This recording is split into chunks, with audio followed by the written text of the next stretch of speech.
Ya, shalom Bapak Ibu Saudara, kasih Tuhan. Ini adalah hal yang luar biasa ya. Tiap kali bicara salib, kayaknya dulu saya ngerti salib, oke ya Tuhan disalib. Tapi makin kesini saya tahu ternyata saya bukan cuma lemah, tapi gak berdaya, dosa, bobrok, hancur, udah gak jelas saudara. Tapi semua karena kasih dan anugerah Tuhan. Amin. Saya beri judul pagi ini khotbah Grace That Wins the Heart, atau saya terjemahkan dalam bahasa Indonesia, anugerah yang menaklukkan hati.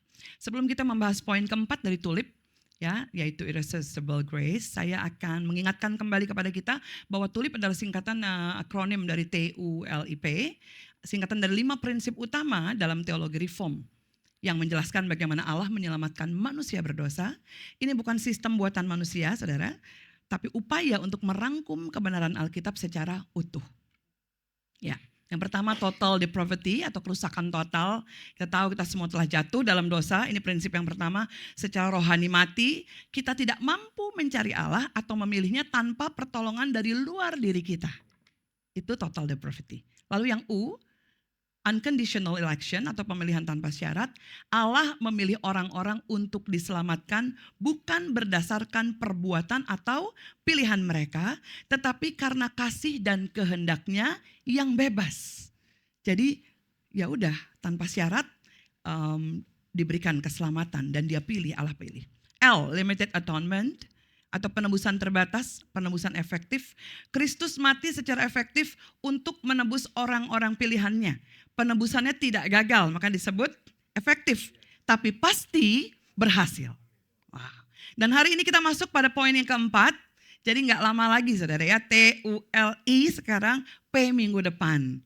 Ya, sudah selesai. Tetapi setelah selesai PR-nya adalah bagaimana saudara mengimplikasikan dalam kehidupan kita sehari-hari pengajaran ini. Nah, hari ini kita masuk di I, irresistible grace. Coba katakan dalam bahasa Inggris, irresistible grace. Ya, ini suka ya. Irresistible gitu ya. Irresistible grace. Atau saya pakai terjemahan, banyak versi terjemahannya, anugerah yang tak tertahankan atau gak bisa ditolak. Nah, seperti apa saudara ya? Kita baca beberapa ayat dulu, karena saya itu bukan tipe pembicara yang suka baca ayat di tengah-tengah. Jadi saya baca ayatnya, saya kumpulin di awal aja dulu saudara ya. Nanti saudara biar ulang lagi di rumah, dan jika ada sesuatu yang ingin diperdalam, kita punya yang namanya You Care. Setiap hari Jumat, hubungi admin kalau saudara ingin mengetahui lebih lanjut. Ayat yang pertama saya ambil dari Yohanes 6 ayat 44.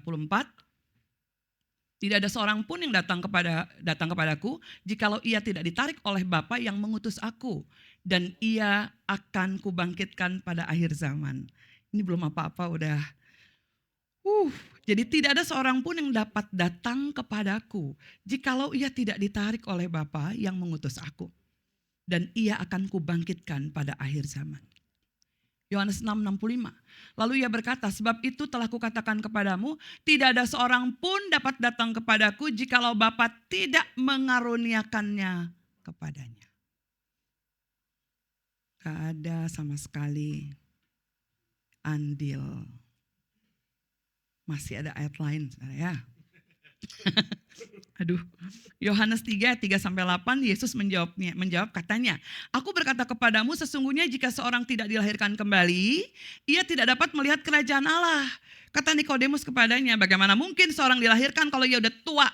Dapatkah ia masuk kembali ke dalam rahim ibunya dan dilahirkan lagi? Jawab Yesus, aku berkata kepadamu, sesungguhnya jika seorang tidak dilahirkan dari air dan roh, ia tidak dapat masuk ke dalam kerajaan Allah. Apa yang dilahirkan dari daging adalah daging. Dan apa yang dilahirkan dari roh adalah roh. Janganlah engkau heran karena aku berkata kepadamu, kamu harus dilahirkan kembali. Angin bertiup kemana ia mau dan engkau mendengar bunyinya. Tetapi engkau tidak tahu dari mana ia datang atau kemana ia pergi. Demikianlah halnya dengan tiap-tiap orang yang lahir dari roh. Kita masuk ke pertama pada pandangan kontroversial yang pertama, seperti ini ada pandangannya.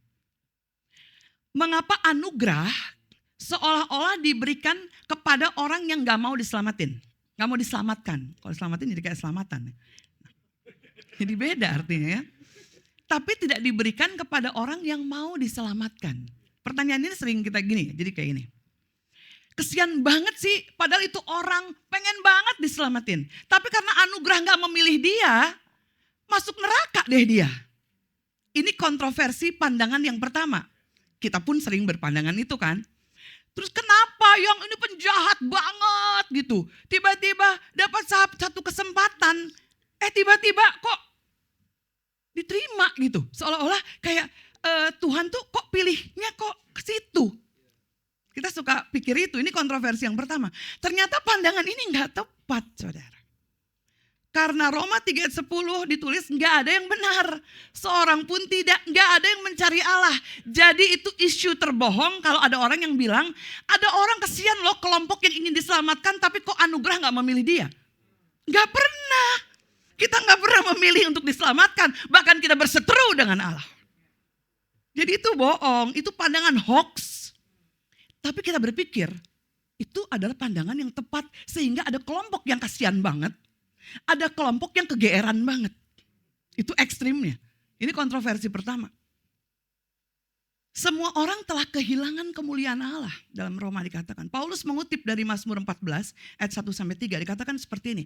Orang bebal berkata dalam hatinya tidak ada Allah. Busuk dan jijik perbuatan mereka. Hari ini kita kayaknya baik ya saudara ya. Tapi mari uji hati kita. Ternyata kita sendiri yang sering berpikir bahwa kitalah Allah dalam hidup kita. Tidak ada yang berbuat baik. Tuhan memandang ke bawah dari sorga kepada anak-anak manusia untuk melihat apakah ada yang berakal budi dan yang mencari Allah. Mereka semua telah menyimpang. Semuanya telah bejat. Ini bukan kata gue, ini kata Alkitab. Tidak ada yang berbuat baik, seorang pun tidak. Jadi kalau ada satu orang yang merasa lebih baik dari yang satu, itu pembohong terbesar. Kata Alkitab, jangan marah sama saya. Ayat ini untuk menunjukkan bahwa semua manusia tanpa kecuali berada di bawah kuasa dosa. Jadi kontroversial perseteruan apapun itu isu-isu yang menyatakan kasihan banget kalau pilihannya itu terbatas seperti yang kita udah belajar di sebelumnya. Maka ada kelompok orang yang berharap diselamatkan, kasihan banget dan ternyata kenyataannya nggak ada satu orang pun yang mencari Allah. Argumen kedua. Sebelum masuk argumen kedua ya. Saudara ingat total depravity ya. Di Roma 3:10 memperkuat doktrin total depravity. Yaitu apa? Manusia yang udah jatuh begitu dalam di dalam dosa. Gak mampu mencari, mengenal atau memilih Allah tanpa kasih karunia. Jadi gak bisa saudara menggapai Allah. Ya.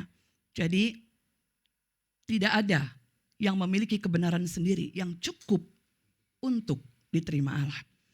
Jadi kontroversi pandangan yang pertama itu diruntuhkan oleh pandangan ini saudara. Bahwa memang gak ada orang yang punya niat. Gak ada. Kalaupun ada niat ingin diselamatkan itu pasti ingin menyelamatkan diri ya. Karena udah kebingungan, udah takut gitu saudara. Tapi semuanya karena apa? Transaksional. Ada maunya. Jadi gak pernah ada dari ketulusan saya itu emang ingin diselamatkan. Enggak saudara. Karena sepersekian detik aja kita udah culas. Ya, jadi udahlah jangan menolak total depravity. Kalau kalian masih ada yang mau berandai-andai nggak apa-apa, saya belajar dari kamu aja kalau kayak gitu ya. Karena memang ini kebenarannya. Tidak ada yang memiliki kebenaran sendiri yang cukup untuk diterima Allah. Pandangan kontroversial kedua, jika Tuhan mengasihi semua orang, kenapa Kristus tidak memberikan anugerahnya untuk semua orang? Kenapa hanya untuk yang dipilih atau sebagian aja? Ini pandangan kontroversi yang kedua. Suka nanya gini kan? Kita lihat ini. Tetapi kami memberitakan Kristus yang disalibkan, Paulus. Untuk orang-orang Yahudi, pemberitaan Kristus, Injil bagi orang Yahudi, itu namanya batu sandungan. Untuk orang yang bukan Yahudi, namanya kebodohan. Untuk yang dipanggil, baik dia Yahudi maupun non-Yahudi, Kristus adalah kekuatan Allah dan hikmat Allah. Jadi saudara, udah gak usah berdebat apapun saudara. Kristus itu selalu diberitakan kematiannya. Injil selalu diberitakan. Tapi ada orang yang bilang gini, malu dong. Itu sebuah batu sandungan. Kalau kenyataannya raja yang kita sembah, dia mati di salib. Sisi yang lain orang bilang apa? Itu kebodohan, ngapain mempercayai raja yang mati? Tuhan kok mati? Tetapi bagi mereka yang dipanggil, dia justru kekuatan dan hikmat. Kekuatan dan hikmat yang akan mengawali kehidupan kita hari demi hari.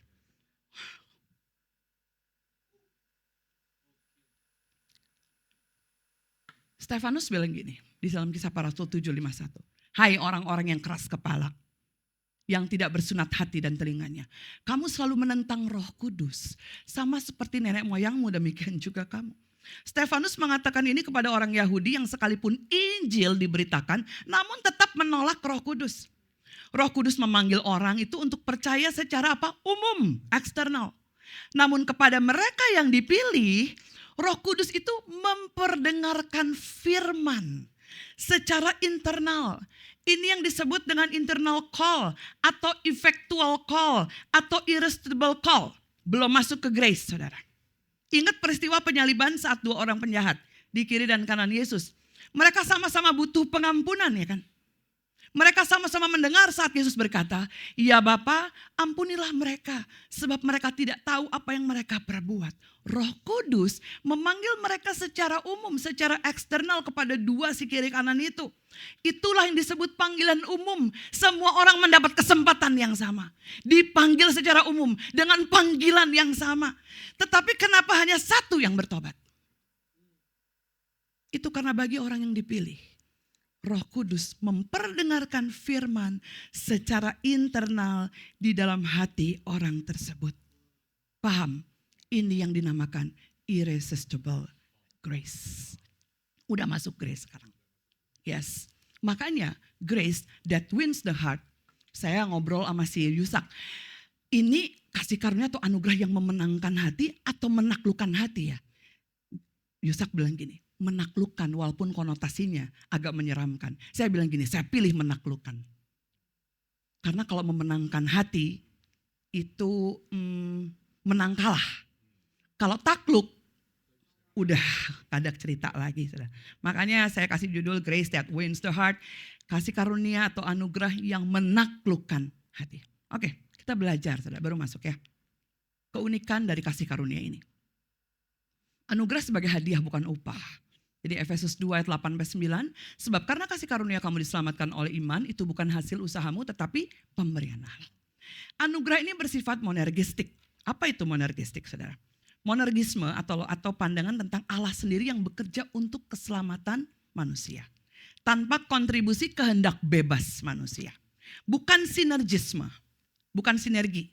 Bahwa keselamatan itu terjadi melalui kerjasama antara kehendak Allah dan kehendak manusia. Bukan saudara. Sifat dari irresistible grace adalah monergistik. Di mana Allah sendiri yang bekerja untuk keselamatan manusia.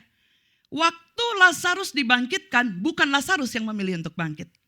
Tapi Yesus yang membangkitkan. Yesus bilang gini, Lazarus comes out. Dari kematian, bukan pingsan. Beberapa minggu lalu saya pingsan saudara ya. Untung Nenat gak bilang, Mama comes out gitu ya. Enggak ya. Dia udah tepok-tepok ya. Katanya isunya saudara. Mata saya udah putih semua, bibir saya udah hitam saudara ya. Tapi saya berdiri ya ini ya Lazarus ya dibangkitkan. Waktu saya pingsan ya. Saya namain sih kayak mati kali itu ya. Kayak napas saya tuh pendeknya segini nih saudara. Jadi waktu saya tarik nafas, udah gak. Jadi saya gitu. Jadi kayak udah gak keluar lagi saudara ya. Dan saya pikir, oh ini udah the end of the world kali gitu kan. Karena saya gak pernah sampai seperti itu. Tapi di tengah-tengah saya mau pingsan itu, saya mendengar Nenat ngomong gini ke tukang Grab saudara. Grab motor. Pak mama saya pingsan jadi saya gak bisa naik motor. Saya tuh antara gini, ini anak kok pesen motor ya bukan pesen mobil.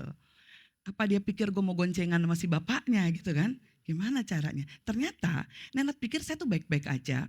Tapi dia gak mau melanjutkan jalan pagi sama saya. Makanya dia telepon Grab motor. Untuk meninggalkan mamanya. Anak itu bisa ninggalin mamanya dalam keadaan apapun, saudara ya. Dia nggak ninggalin saya, dia hampir tinggalin saya. Tapi waktu saya bilang, Nenat, mama mau pingsan. Baru dia ngeh bahwa saya itu serius. Dan saya peluk dia, saudara ya. Tapi dasar dosa saya itu kontrol. Di tengah-tengah saya mau pingsan, saya bilang gini, coba tolong cari di YouTube, pencet apa kalau orang mau pingsan. Coba tolong. Saya benar-benar, tolong. Terus saya bisa buka kulkas di warung terdekat ya, di depan saya pingsan itu, saya cari, oh ini ada susu madu. Supaya, karena gula darah saya lagi drop, saya lagi intermittent kan, jadi salah kaprah, tanjakan tinggi, udah nggak sanggup, nggak ngos-ngosan gitu, tapi napasnya gitu, ya kan? Gula, karena gula udah turun, udah drop, udah kan? Dan saya masih bisa mengatur untuk kayu putih, minta kayu putih, ya. Saya bisa ngatur minum. Dan yang lebih parah lagi waktu saya udah mulai siuman, itu 15-an menit katanya ya. Waktu saya siuman, saya tanya ke Nenat gini, kacamata saya mana? Gitu, saudara ya. Jadi ini memang ya dalam keadaan mau metong aja masih. Terus saya nggak lupa bilang gini, itu semua yang saya ambil tadi jangan lupa dibayar. Saya masih ingat itu ya. Jadi ada sebuah keadaan gitu ya. Saya memaksa gitu kayak diri saya untuk, nah tapi kalau orang yang udah mati, nah ini ya, itu kan tadi setengah mati saudara ya. Tubuh aku masih bisa bereaksi, mengatur, tapi kalau udah mati, saya udah gak punya kuasa lagi sama tubuh saya. Makanya waktu Yesus bilang Lazarus comes out, itu bukan si Lazarus yang pengen, tapi Tuhan yang pengen. Nanti lebih dalam lagi. Jadi anugerah ini bersifat monergistik, gak ada kerjasama. Ya, gak ada kerjasama. Yang ketiga, tidak bertentangan dengan kehendak manusia, tapi mengubah dan mengarahkan. Kasih karunia tidak memaksa, tapi membaharui hati, sehingga manusia dengan rela memilih Allah. Manusia sebelumnya itu menolak Allah, saudara. Tapi setelah hati diubahkan oleh Roh Kudus, dia justru mendambakan Allah. Kita baca ayat ini, saudara. Yeskel 36, 26, 27. Kamu akan kuberikan hati yang baru. Baca sama-sama aja deh. 1, 2, 3. Kamu akan kuberikan hati yang baru dan roh yang baru di dalam batinmu. Dan aku akan menjauhkan dari tubuhmu hati yang keras dan kuberikan kepadamu hati yang taat. Rohku akan kuberikan diam di dalam batinmu dan aku akan membuat kamu hidup menurut segala ketetapanku dan tetap berpegang pada peraturan-peraturanku dan melakukannya. Amin. Hati batu diganti hati daging. Hati daging bukan hati kedagingan, tapi hati daging itu sifatnya kayak lentur, bisa dibentuk. Ini menjelaskan mengapa kasih karunia itu disebut irresistible. Karena hati kalau udah diubah pasti merespons dengan iman. Hati, perubahan hati. Nah, saya akan perdalam di poin ketiga bahwa anugerah ini tidak bertentangan dengan kehendak manusia, tapi mengubah dan mengarahkan. Perhatikan kutipan ini. Anugerah yang menghidupkan adalah hasil dari karya Roh Kudus yang tak tertahankan. Apa yang dihasilkan dari anugerah ini? Dari irresistible grace, irresistible grace. Ya, apa yang dihasilkan dari anugerah ini? Yang pertama, transformasi hati.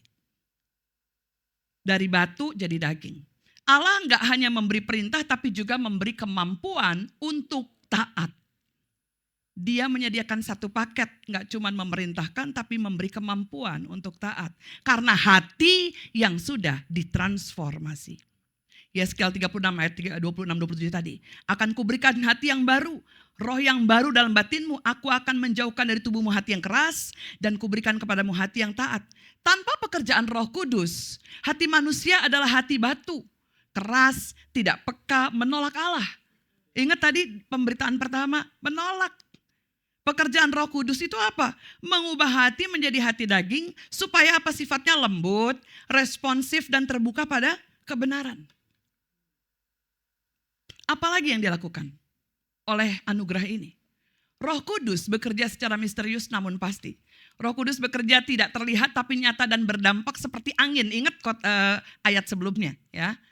Kita tidak bisa memprediksi atau mengendalikannya, tetapi kita bisa melihat hasil pertobatan sejati, iman yang hidup, dan kasih kepada Kristus. Jadi kalau ada orang yang bertobat, gak bisa dia katakan dalam dirinya, lihat dong, gue ini udah bertobat.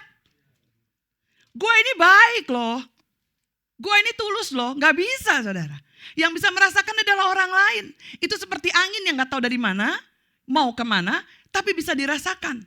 Yohanes 3 ayat 8 tadi dikatakan, angin bertiup kemana ia mau, demikianlah halnya dengan tiap-tiap orang yang lahir dari roh. Ini sesuatu yang perubahan total yang dari dalam. Sehingga orang bilang, kayaknya lu gampang marah, kok sekarang lu ganggu-gangguin, kayaknya nyantai-nyantai aja. Itu yang gak bisa kita bendung. Bahkan orang lain bisa melihat, wah ini sih beda. Ini yang disebut regeneration, saudara. Ini yang disebut kelahiran baru, perubahan total dari dalam, bukan sekedar keputusan moral.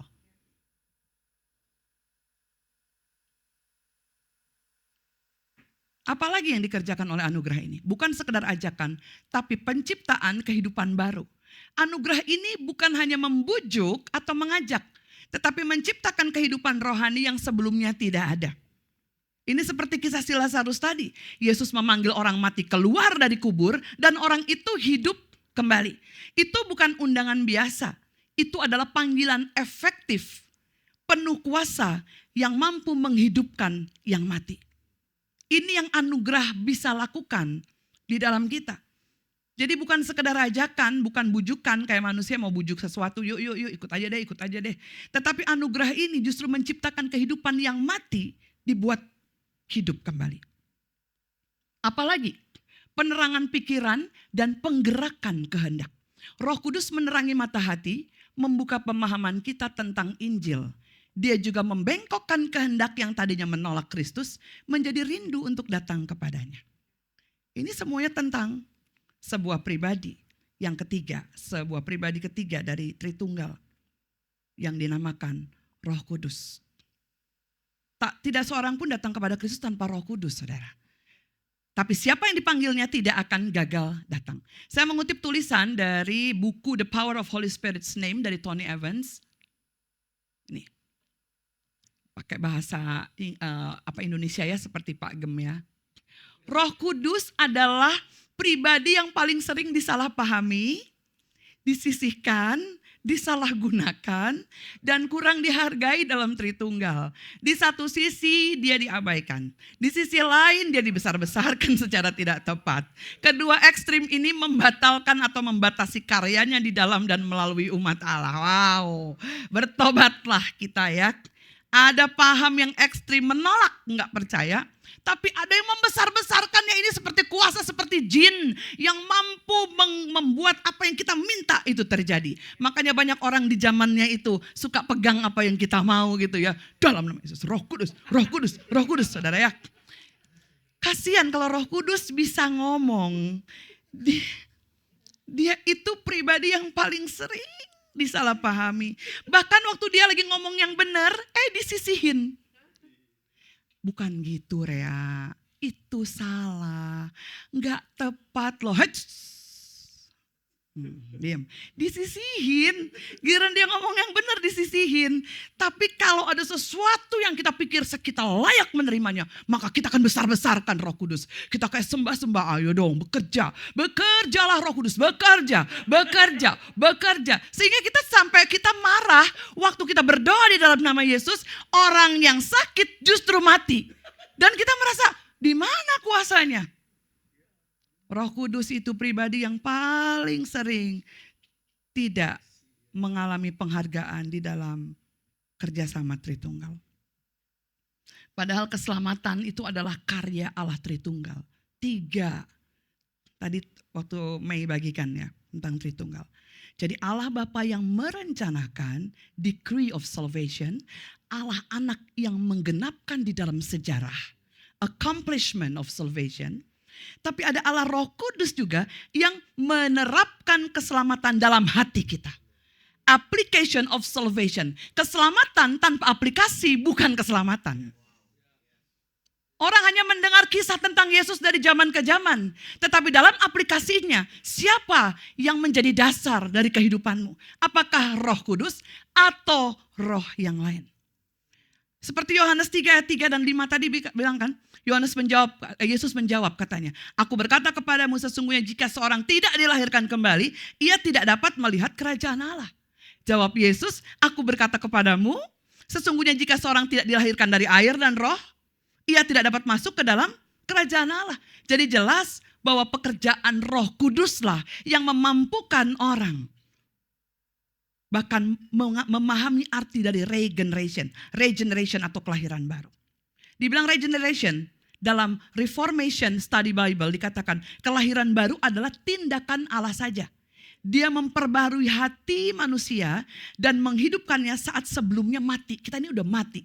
Ingat ya, ada pelajaran juga di U-Class. Dalam kelahiran baru, Allah bekerja di bagian paling dalam dari diri manusia. Kelahiran baru mengubah hati kita, membuat kita mau mendekat kepada Allah.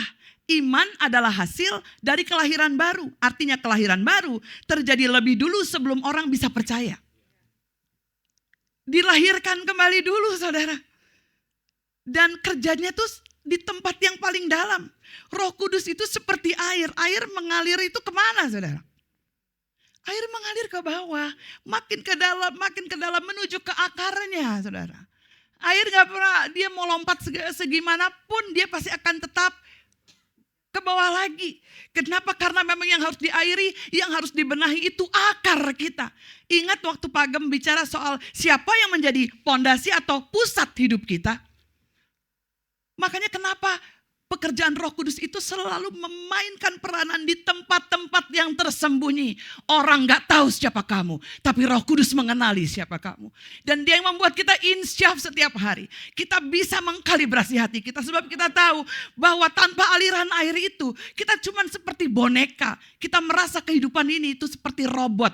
Saya mau katakan kehendak bebas kita itu bukan kehendak bebas yang biasa. Itu tetap di dalam kedaulatan Allah yang menciptakan kehidupan kita. Yang tidak hanya menjanjikan kehidupan, tapi menjamin dan mengubah bahkan kematian kita dipindahkan menjadi kehidupan. Dia bukan Allah yang cuma menjanjikan.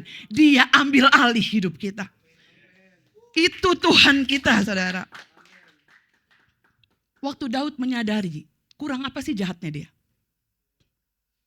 Ia menulis dalam Mazmur 51.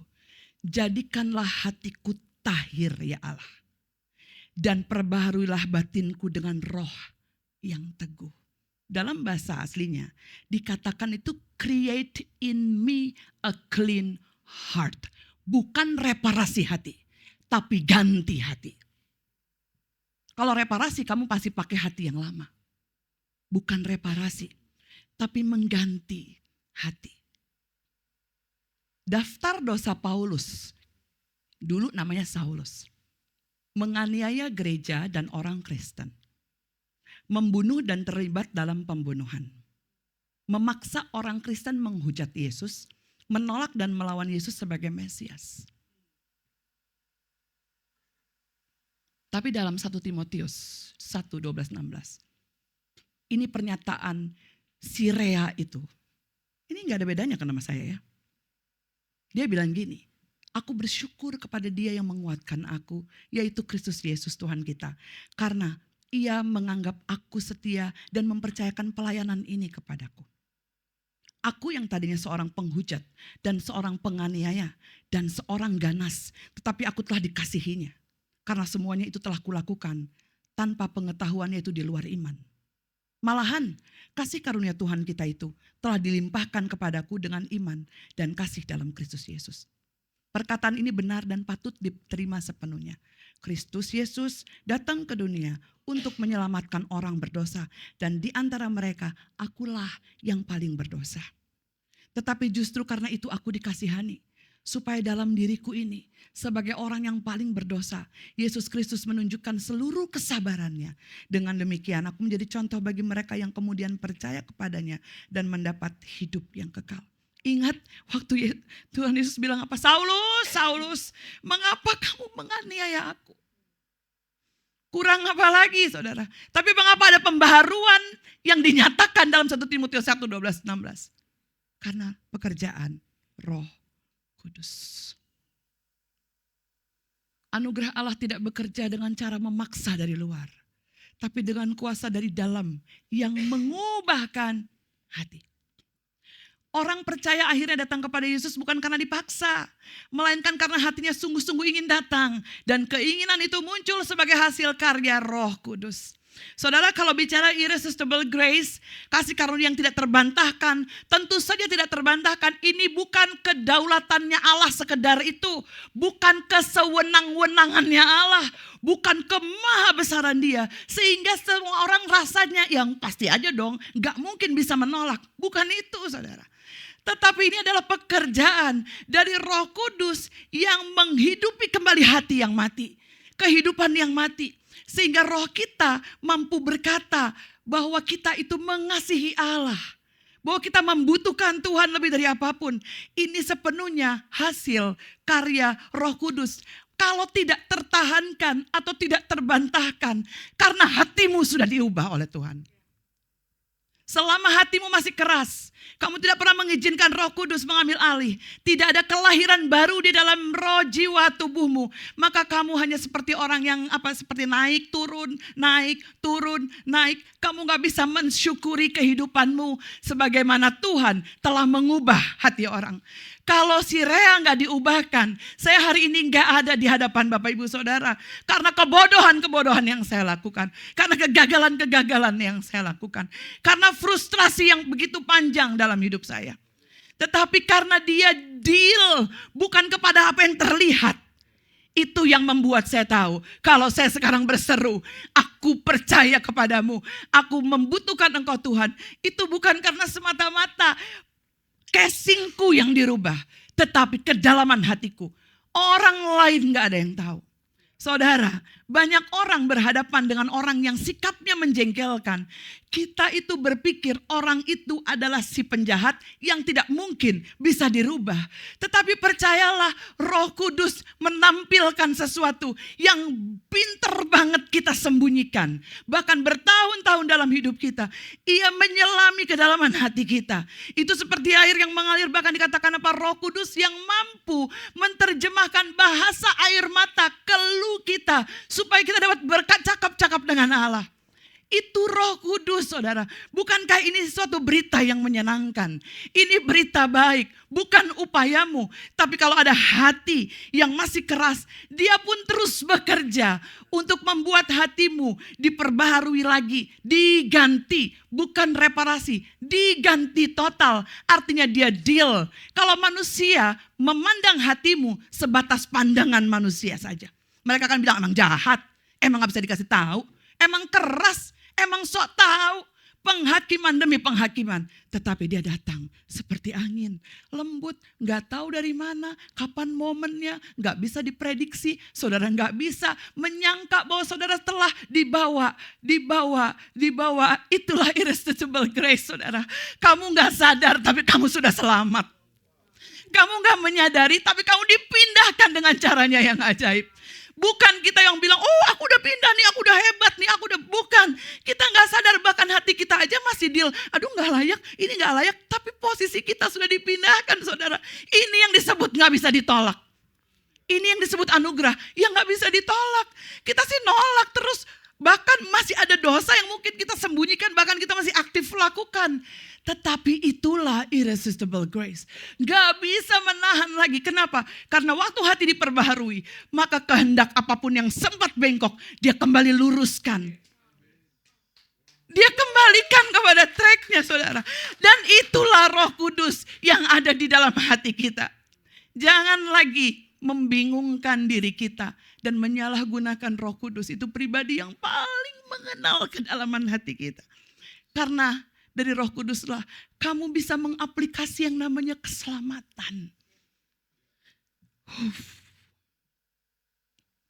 Saya suka banget sama lagu Never Lost saudara. Dipopulerkan oleh Elevation Worship. Dinyanyikan kembali sama penyanyi yang menjadi guru vokal saya dalam tanda kutip ya, Sissy Winan saudara. Saya Cece, orang Sunda dia saudara. nyanyi lagu ini dari tahun berapa ya? Sebelum pandemi, betul ya?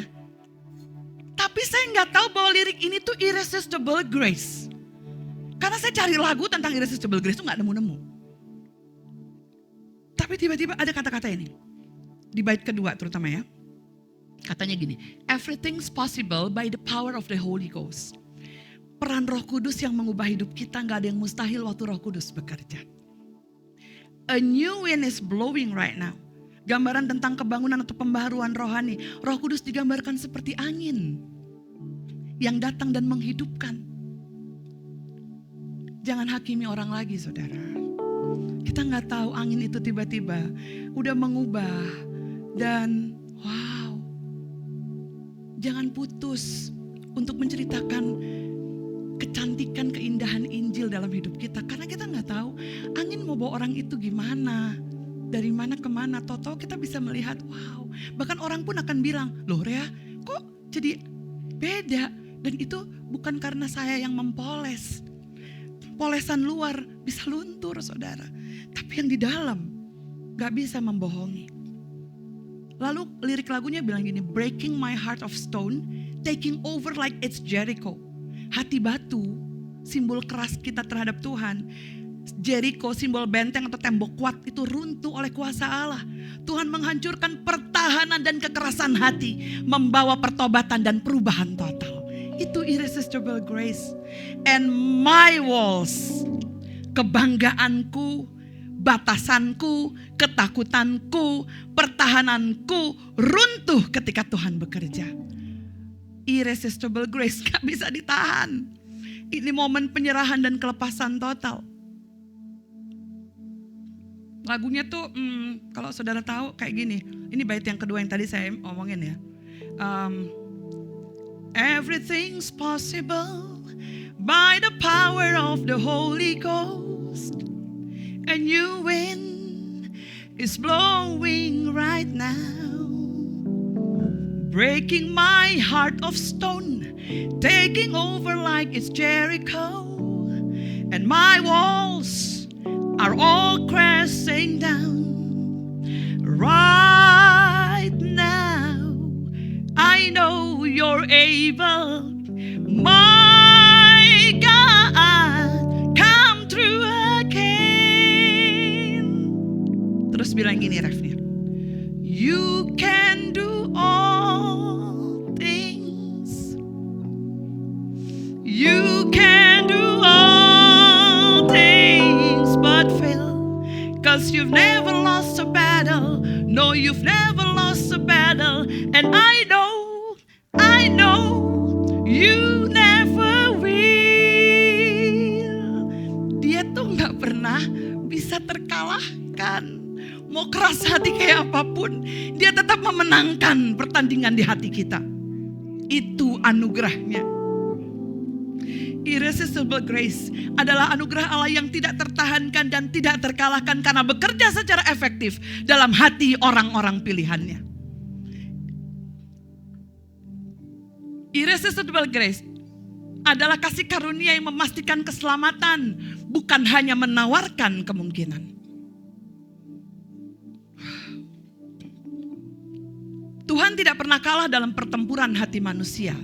Ketika ia berkehendak menyelamatkan, tidak ada yang dapat menggagalkannya. Roh Kudus sanggup mengubah hati yang paling keras, saudara. Menghidupkan yang mati secara rohani. Dan menuntun dengan lembut namun pasti kepada Kristus. Tidak ada keadaan yang terlalu rusak seperti Lazarus yang udah mati mampu ia bangkitkan. Terlalu beku seperti hati kita yang keras sebagai batu. Atau terlalu kokoh seperti tembok Yeriko. Semua dapat dirobohkan dan diperbarui oleh kuasa anugerahnya.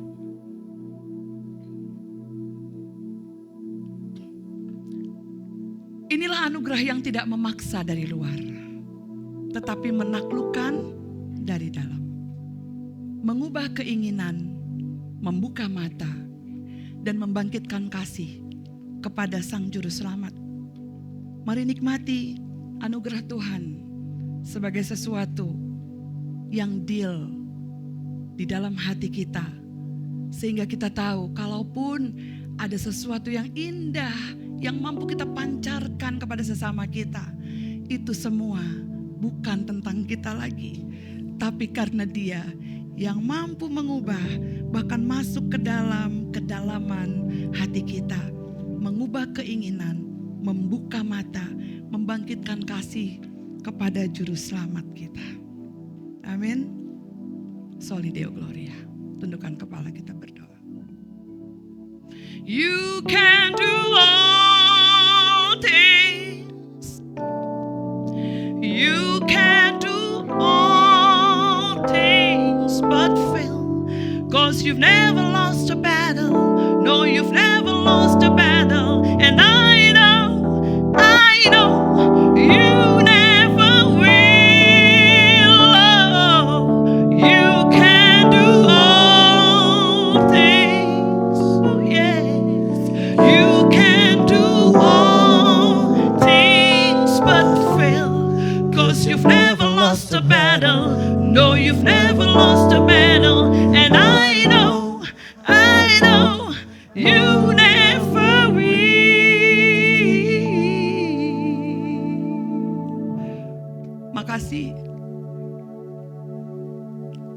Makasih Roh Kudus mau deal sama sesuatu yang bertahun-tahun kami tutupi dalam hati kami. Makasih memberi anugerah yang gak mampu kami tahan karena Engkau mengubah setiap hati kami. Makasih menghidupkan yang mati.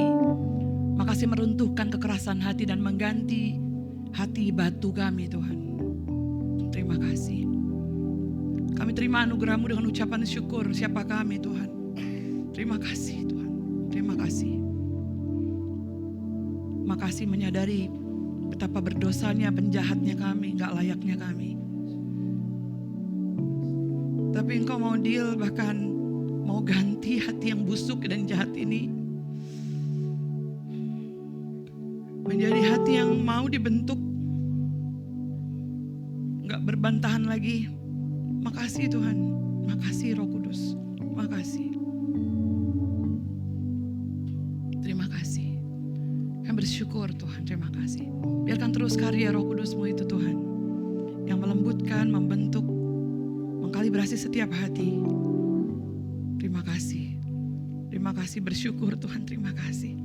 Terima kasih. Terima kasih. Terima kasih. Engkau gak pernah gagal. Dan Engkau gak memilih untuk menyerah. Terima kasih. Terima kasih. Terima kasih karena Injil adalah kekuatan dan hikmat yang Tuhan sediakan bagi setiap kami. Kami bersyukur. Terima kasih. Terima kasih. Terima kasih. Dalam nama Yesus kami berdoa.